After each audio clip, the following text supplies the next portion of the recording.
आज हम आपका चैप्टर स्टार्ट कर रहे हैं, चैप्टर 15 प्रोबेबिलिटी। ये आपका हाफ इंग्लिश का लास्ट चैप्टर है। फिर हम इसके बाद रिवीजन स्टार्ट करेंगे। अब प्रोबेबिलिटी क्या होती है? देखिए, प्रोबेबिलिटी का मतलब आप समझ सकते हैं अंदाज़ा टाइप लगाना कि आज ये काम होगा या नहीं होगा, या हम बोलते हैं कि आज बारिश पड़ेगी या नहीं पड़ेगी। ये सब चीज़ें जो हमारी आती हैं कि आज इंडिया मैच जीतेगी या हारेगी, जब हम इन सब की प्रोबेबिलिटी करते हैं, ये चीज़ें अनसर्टेन होती हैं, हमें नहीं पता होता होना या ना होना, डिपेंड करता है। इनके होने के बाद हमें पता चलता है कि हमारी जो हमने जो एज्यूम किया था वो सही है या गलत है। तो प्रोबेबिलिटी आपका यही चीज़ होती है। अब डेफिनेशन देखते हैं। The probability estimates the degree of uncertainty regarding the happening of a given phenomenon. किसी भी फिनोमेनन को होने के लिए उसका होने के लिए जो डिग्री ऑफ अनसर्टेनिटी है, कंफर्म तो है नहीं हमें, वो आपकी प्रोबेबिलिटी एस्टिमेट करती है। अब इसमें प्रोबेबिलिटी में नई काफ़ी सारी टर्मिनोलॉजी आती है। सबसे पहले आती है एक्सपेरिमेंट। अब एक्सपेरिमेंट क्या होता है? एक्सपेरिमेंट तो हम बायो में भी, एक्सपेरिमेंट तो हम साइंस में भी करते हैं। इसी तरीके से हम यहाँ भी एक टर्मिनोलॉजी आई है आपकी experiment, an operation which gives some outcomes. देखो, जैसे एक्सपेरिमेंट में हमें कोई रिजल्ट मिलता है, ऐसे ही मैथ्स के एक्सपेरिमेंट में भी हमें कुछ ना कुछ आउटकम मिलते हैं अंडर सम गिवन कंडीशंस। कुछ गिवन कंडीशंस में इज़ नोन एज एक्सपेरिमेंट, उसे हम एक्सपेरिमेंट कहते हैं। अब एक्सपेरिमेंट आते हैं आपके दो तरीके के। देखो, यहाँ आ गया आपका एक डिटर्मिनिस्टिक और एक रैंडम या प्रोबेबिलिस्टिक। डिटर्मिनिस्टिक वो है जिसका हमें रिजल्ट ऑलरेडी एडवांस में पता होता है, और रैंडम आपका वो है जिसका रिजल्ट हमें नहीं पता होता एडवांस में। अब देखिए, आप केमिस्ट्री लैब में प्रैक्टिकल करते हैं या फिजिक्स लैब में प्रैक्टिकल करते हैं, तो उसमें हमें बहुत सारी चीज़ों का ऑलरेडी पता होता है, हमें जो रिजल्ट है वो एडवांस में पता होता है। तो ये आपके डिटर्मिनिस्टिक एक्सपेरिमेंट्स आ गए। अब हम कॉइन को टॉस करते हैं, हमें नहीं पता क्या आएगा, वो आपका प्रोबेबिलिस्टिक या रैंडम एक्सपेरिमेंट हो गया। ऐसे ही हम लूडो खेलते हुए डाई थ्रो करते हैं, तो हमें नहीं पता होता कि 1 आएगा, 2 आएगा, 3 आएगा, 4, 5 या 6, कुछ भी आ सकता है। वो आपके प्रोबेबिलिस्टिक या रैंडम एक्सपेरिमेंट कहलाता है। अब आता है आपका trial. Performing of an experiment repeatedly under similar condition is called a trial. एक एक्सपेरिमेंट को बार बार करना, वो आपका ट्रायल कहलाता है। कंडीशंस होती हैं हमारी, सिमिलर कंडीशंस के अंदर ही बार बार करना किसी एक्सपेरिमेंट को रिपीटेडली, वो आपका ट्रायल कहलाता है।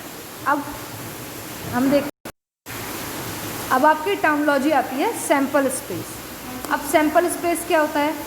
The set of all possible outcomes of a random experiment is called the sample space. जैसे आपने डाई थ्रो की, तो उसमें 1, 2, 3, 4, 5, 6 कुछ भी आ सकता है, आपको नहीं पता क्या आएगा। तो ये जो सेट है पूरा, एस बोलेंगे, ये आपका सैंपल स्पेस है। ऐसे ही आपने टॉस किया कोई कॉइन, या तो हेड्स आएगा या टेल आएगा, तो ये आपका सैंपल स्पेस है। आना ना आना वो डिपेंड बाद की चीज़ है कि क्या आ रहा है क्या नहीं, लेकिन हमें क्या क्या मिल सकता है उसको एक सेट में रखना, वो आपका सैंपल स्पेस कहलाता है। अब एग्जांपल देखते हैं।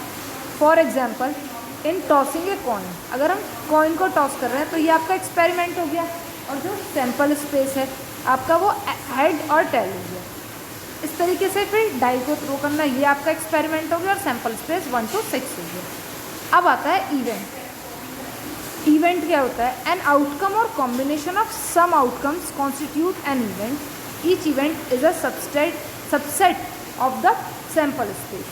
अब किसी भी आउटकम का जो कॉम्बिनेशन है वो आपका एक इवेंट कहलाता है। देखिए, जो इवेंट होता है वो सैंपल स्पेस का सबसेट होता है या पार्ट होता है। जैसे हमने डाई थ्रो की, तो हमें पता है सैंपल स्पेस 1 से 6 तक है, 1, 2, 3, 4, 5, 6 है। लेकिन अगर हम कहें आपसे कि उसमें odd number, getting an odd number, तो वो आपका इवेंट हो गया। उसमें क्या हुआ? 1, 3 और 5 आपका ऑड नंबर है, तो आपने ऑड नंबर की लिस्ट बना दी। अगर आपसे इवन नंबर की बात की जाती तो आप इवन नंबर का लिख देते, E2 इवेंट, 2, 4, 6 ये लिख देते आप। तो ये डिपेंड करता है जो सैंपल स्पेस है उसके अंदर, अगर सैंपल स्पेस में तो सारा ही आ रहा है हमारा, और अगर हम इवेंट की बात करने लगे तो इवेंट जो होता है वो सैंपल स्पेस का सबसेट होता है। ओके, अब आता है total number of elements in a sample space. अब हमें पता कैसे चलेगा, मान लो अभी तो हम एक कॉइन टॉस कर रहे हैं, तो हमें पता है उसकी दो सरफेस है, हेड या टेल, तो सैम्पल स्पेस में आपने हेड टेल लिख दिया।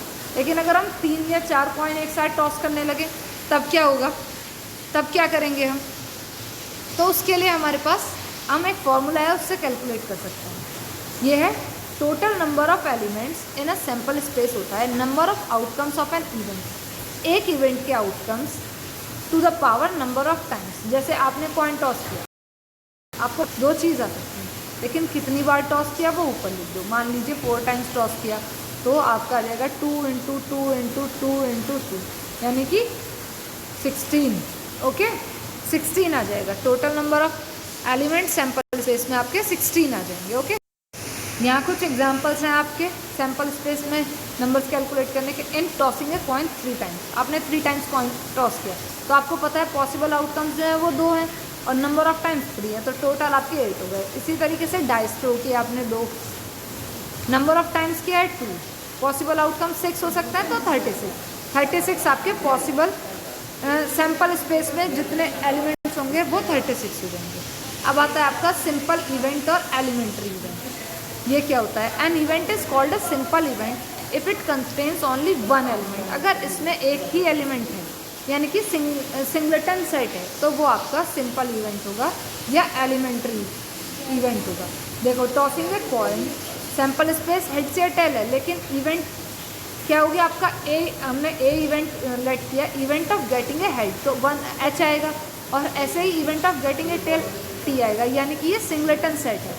ए एंड बी आपके सिंपल इवेंट्स हो गए इस केस में। ओके, अब हम पढ़ते हैं प्लेइंग कार्ड्स के बारे में। आपको पता होगा, कुछ लोगों ने तो देखे भी होंगे प्लेइंग कार्ड्स कैसे होते हैं, उसमें क्या क्या चीज़ होती है। आप जब प्लेइंग कार्ड्स देखते हैं तो उसमें टोटल जो कार्ड्स होते हैं वो आपके 52 कार्ड्स होते हैं। ओके, अब उसके अंदर 2 कलर्स के कार्ड्स होते हैं, एक रेड कलर के कार्ड्स होते हैं, एक ब्लैक कलर के कार्ड्स होते हैं। इनको स्प्लिट किया जाता है, आपके रेड कलर के जो होते हैं वो 26 होते हैं और ब्लैक भी आपके 26 होते हैं। लेकिन ये चार तरीके के कार्ड्स होते हैं। पहला आपका आता है स्पेड, उसके अंदर 13 ब्लैक कार्ड्स होते हैं। फिर आता है आपका क्लब, उसके अंदर 13 ब्लैक कार्ड्स होते हैं। फिर आता है हार्ट, उसमें 13 रेड कार्ड्स। डायमंड, उसमें भी 13 रेड कार्ड्स। हार्ट और डायमंड मिला के बनते हैं 26 red cards, 26 red cards. Spade और क्लब मिला के बनते हैं 26 ब्लैक कार्ड्स। अब जो आपके स्पेड है इसमें 13 कार्ड्स हैं। इन 13 कार्ड्स पे कुछ नंबरिंग होती है। हमें पता कैसे चलता है कि ये कौन सा कार्ड है, किस चीज़ का कार्ड है, तो उस पर आपकी नंबरिंग होती है according this A 2 3 4 5 6 7 8 9 10 J Q K। अब A जो होता है वो होता है आपका एस, J होता है जैक, Q होता है क्वीन, K होता है किंग। अब जो J Q K होता है इन कार्ड्स पर कुछ फेसेस बने रहते हैं। जैक पे फेस होता है, Q पे फेस होता है, K पे फेस होता है, तो इसलिए हम इन्हें फेस कार्ड्स कहते हैं। ओके, अब आपका आता है एक, मान लीजिए आपके पास ये एक साइड था, तो एक साइड में आया आपका 2 3 4 5 6। अगर 4 साइड्स होते आपसे पूछा जाता कि एस कितने हैं आपके पास टोटल, तो जब एक साइड में 1 एस है, आपके पास 4 साइड है तो इंटू 4, यानी कि ओवरऑल 52 कार्ड्स में आपके पास 4 एस हो गए। ठीक है, बट अगर आपसे फेस कार्ड की बात की जाए तो आपने देखा कि एक सेट में 3 फेस कार्ड्स हैं, तो ओवरऑल आपके पास 12 फेस कार्ड्स हो गए 52 में से। यहाँ देखिए लिखा है नीचे, in a same pack of 52 cards 4 cards of same number are there. 52 cards में 4 कार्ड्स सेम नंबर के 4 कार्ड्स होते हैं। जैसे अगर हम जैक की बात करें तो चारों में एक एक जैक होगा, तो 4 कार्ड्स हो गए सेम। अब आपका आता है next note point, kings queen and jacks are called face cards. इन्हें हम फेस कार्ड्स कहते हैं, और अगर इन कार्ड्स के साथ हम एस को कंबाइन कर दें तो उन्हें हम ऑनर कार्ड्स कहते हैं। ओके, अब हम आगे देखते हैं इस पर आगे क्या है। अब आता है आपका equally likely events. The events are said to be equally likely when we have no reason to believe that one is more likely to occur than the other। यानी कि हम उन्हें इक्वली लाइकली इवेंट्स कहेंगे जब हमारे पास कोई reason ही नहीं है कि ये अगर एक दूसरे से कंपैरिजन करके ये नहीं बता सकते कि ये ज़्यादा होगा या कम।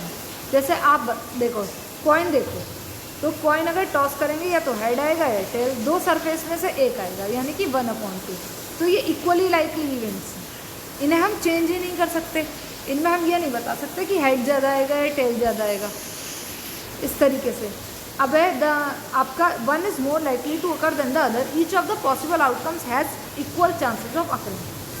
इक्वली लाइकली इवेंट्स में सब पॉसिबल आउटकम्स के जो चांसेस हैं वो इक्वल होते हैं।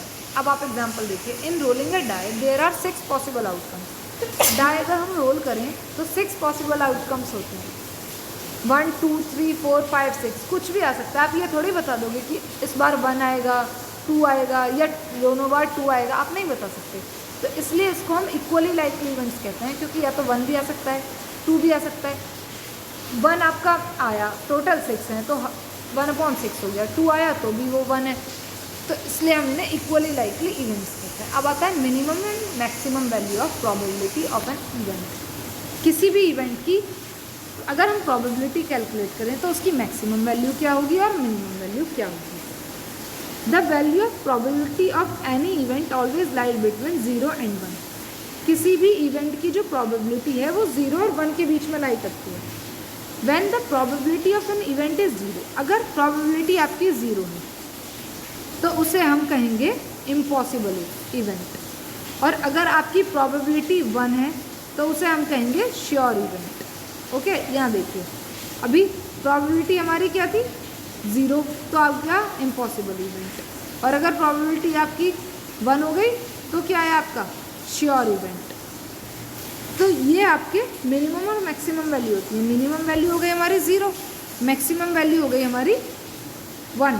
तो हम जो प्रोबेबिलिटी ऑफ इवेंट है वो 0 से 1 के बीच में लाई करेगी। इसको हमने इस तरीके से लिख दिया, probability of an event is greater और इज इक्वल्स टू 0 और लेस और इज इक्वल्स टू 1। अब आता है आपका एडिशन ऑफ प्रोबेबिलिटी। अगर हम सारी किसी एक इवेंट की सारी प्रोबेबिलिटीज़ को ऐड करें तो हमें 1 मिलता है। देखो, if N event E can happen in any one of the n different veg. कोई इवेंट है ई, आपका कोई इवेंट हुआ ई, उसमें जो आप उसके अंदर जो काम हुआ वो डिफरेंट वेज से हुआ, अलग अलग वेज हो गए तो उसकी अलग अलग प्रोबेबिलिटीज़ हो गई, जैसे P1 P2 up to Pn तक हो गई आपके पास प्रोबेबिलिटीज़। लेकिन अगर आप इसकी Pe कैलकुलेट करोगे तो आप सबको ऐड कर सकते हो, P1 P2 plus up to Pn, इन सबका जो सम होगा वो आपको प्रोबेबिलिटी ऑफ इवेंट देगा। ओके, इसमें लिखा है if an event E can happen in any one of the n different ways with the probabilities P1 P2 P3 Pn respectively, then the probability for the event E is equal to the sum of the individual probability. वो probability के sum के equal होगा। अब आपका आता है complementary events. Complementary का मतलब है अपोजिट से। जैसे मान लीजिए कोई इवेंट आपका हुआ, आपने कहा कि हेड आएगा, तो अगर मैं कहूँ नॉट हेड तो ये दोनों कॉम्प्लीमेंट्री हो गए। If E is an event, E कोई इवेंट है, then the event not E is complementary event of E. E आपका इवेंट है और नॉट ई आपका कॉम्प्लीमेंट्री है। नॉट ई आपका कॉम्प्लीमेंट्री हो गया उसका। ओके, अगर हम इन दोनों को कॉम्प्लीमेंट्री के लिए हम ई बार यूज़ करते हैं।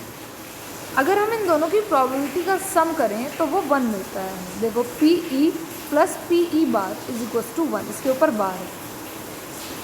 तो ये आप हमेशा कॉम्प्लीमेंट्री इवेंट्स की प्रोबेबिलिटी का सम 1 होगा। अब हम मूव करते हैं एक्सरसाइज पे। Exercise 15.1, a bag contains red balls and 5 black balls. A ball is drawn at random from the bag. What is the probability that the ball drawn is red, not red? अब हमारे पास एक bag था, उसमें 3 red balls थी, 5 black balls थी, ठीक है। अब हमने रैंडमली बैग के अंदर हाथ डाला और हमें एक बॉल निकालनी है, प्रोबेबिलिटी बतानी है कि वो बॉल रेड हो। तो हमें पता है 3 रेड बॉल्स हैं, 5 ब्लैक बॉल्स हैं, तो टोटल बॉल्स कितनी हो गई 8 बॉल्स। अब हमें रेड बॉल निकालनी है, तो रेड बॉल फॉर्मूला क्या होता है प्रोबेबिलिटी का, नंबर ऑफ, अब देखो आगे देखते हैं हम, probability of getting red balls P R, इसको हमने पी आर बोल दिया। तो इसमें क्या आएगा formula, number of red balls. हमें पता है कितना नंबर है रेड बॉल्स का और total number of balls in bag. तो रेड बॉल्स थी आपकी 3, टोटल बॉल्स कितनी थी 8। अब आपको रेड बॉल्स की प्रोबेबिलिटी तो पता चल गई। अब उसने कहा था हमसे नॉट रेड बॉल्स सेकेंड में। अब इसके दो तरीके हैं, या तो आप रेड के अलावा जो दूसरी बॉल है ब्लैक बॉल उसको कैलकुलेट कर लीजिए तो आपको मिल जाएगा नॉट रेड, या आप उसके कॉम्प्लीमेंट्री को कैलकुलेट करेंगे तो 1 में से माइनस कर सकते हैं। 1 माइनस 3/8 करेंगे तो आपको 5/8 मिल जाएगा और ये आपकी नॉट रेड की प्रोबेबिलिटी आ जाएगी। फिर आता है 13 question, a die is thrown once. एक डाई था, उसे थ्रो किया गया वंस, एक time. Find the probability of getting a prime number. देखो अब प्राइम नंबर कैसे गेट, देखो डाइस के जो आपके टोटल नंबर्स होते हैं वो होते हैं 1 2 3 4 5 6। अब इसमें प्राइम नंबर्स आपके 2 3 और 5 होते हैं बस, ठीक है। तो अब हमें प्राइम नंबर की प्रोबेबिलिटी चाहिए थी, तो हमने लिखा है number of prime numbers on dice upon total number of on dice. तो आपके प्राइम नंबर्स होते हैं 3, यहाँ लिख दिया मैंने 2 3 एंड 5, और टोटल नंबर है आपके 6, तो आपकी प्रोबेबिलिटी आ गई 1/2। अब नेक्स्ट है इसमें a number line between 2 and 6। तो जब नंबर 2 और 6 के बीच में लाई करेगा, 2 और 6 के बीच में जब नंबर लाई करेंगे वो होंगे, तो हमने लिखा number of numbers line between 2 and 6 on dice upon total number on dice. ये भी आपका 3/6 हो गया, ये भी आपकी 1/2 प्रोबेबिलिटी हो गई। अब था आपका the probability of getting a odd number, कोई ऑड नंबर। तो आपको पता है ऑड नंबर्स क्या होते हैं, 1 3 5, 3 ही ऑड नंबर्स होते हैं आपके डाइस पे। तो number of odd numbers on die upon total number of die, तो ये आ जाएगा 3/6 1/2। देखिए इसमें सबकी प्रोबेबिलिटी 1/2 आई है, तो ये एक तरीके से इक्वली लाइकली इवेंट्स हुए। अब आता है question number 14, one card is drawn from a well shuffled deck of 52 cards. Total आपके पास कार्ड कितने हैं, 52 कार्ड्स हैं।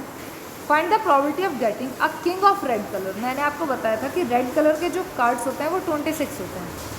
अब जब रेड के हमारे 26 कार्ड हैं और एक पैक में हमारा एक आपका जो सेट होता है उसमें आपका एक किंग होता है, मगर 26 तो 2 सेट होते हैं, उसमें आपके 2 किंग हो गए। तो उसने कहा है आपसे प्रोबेबिलिटी पूछी है the probability of getting a king of red. तो total cards of red colours king upon total number of card, तो 2/52 आ जाएगा आपका। फिर नेक्स्ट है आपका a face card. Face card मिलेगा आपको, हमें पता है कि एक 13 सेट्स में 3 फेस कार्ड होते हैं, तो आपके पास 4 सेट होते हैं उस तरीके के, तो आपके पास टोटल आपके 12 फेस कार्ड्स हो जाते हैं। तो number of face cards upon total cards, तो 12/52 = 3/13। फिर आता है रेड फेस कार्ड। तो आपको पता है red face card 26 total red cards होते हैं, उसमें आपके 6 रेड फेस कार्ड्स होते हैं, तो 6/52 आ जाएगा। आया आपका जैक ऑफ हार्ट। हार्ट में सिर्फ एक जैक होता है, तो jack of hearts upon total number of card 1/52। फिर आया आपका the probability of getting a spade. Spade में हमें पता है स्पेड में हमारे 13 कार्ड्स होते हैं, तो total spade cards upon total number of card 13/52 आपको मिल गया 1/2। फिर है the probability of getting a queen of diamond. Diamond में एक क्वीन होती है, तो the queen of diamond cards upon total number of cards you will get 1/52। अब इसके रिमेनिंग क्वेश्चंस आप खुद से करेंगे और आप एग्जाम्पल्स भी सॉल्व करके देखेंगे, बाकी हम आपका क्वेरी टाइम में डिस्कस करेंगे। ओके।